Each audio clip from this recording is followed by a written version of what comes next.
Mental preparation কোর্সের আরও একটা সেশনে সবাইকে স্বাগতম। সো আজকে আমরা কথা বলবো মেন্টাল হেলথ নিয়ে।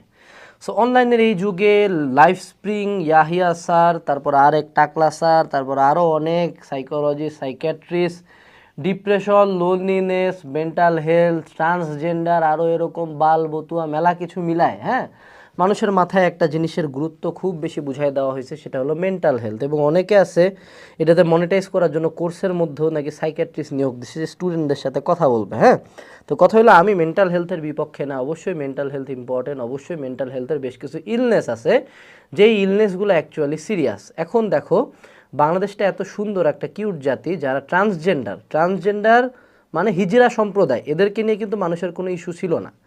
মানুষ কি করলো, মানে জাউরা মানুষজন এই ট্রান্সজেন্ডারের সাথে ওয়েস্টার্ন ট্রান্সজেন্ডারকে একসাথে করছে, যার কারণে ওয়েস্টার্ন জিনিসটা ছড়াই দিতে চাইছে দেশের মধ্যে, বুঝছো? যে ওই যে অনেকে ধন কাইটা পোলা থেকে মায়া হয়, মায়া থেকে পোলা হয়, এই হরমোন টরমোন দেওয়া, এইটারে আবার হিজড়াদের সাথে মিলাইছে। হিজড়ারা কিন্তু বাই বন্ড ডিফেক্টেড, এরকম বাই বন্ড তারা, আর এরা কিন্তু পোলা মাইয়া ছিল, সার্জারি করে অন্য কিছু হচ্ছে। দুটা কখনোই সেম না, কিন্তু দুটাকে সেম বানাই দিছে না জনতা, দুটাকে সেম বানায় এখন নর্মালাইজ করার চেষ্টা করতেছে একদল কুলাঙ্গার বাস্টার্ড। বাট কথা হলো ওখানের সাথেও এই মেন্টাল হেলথের জিনিসটার মিল আছে।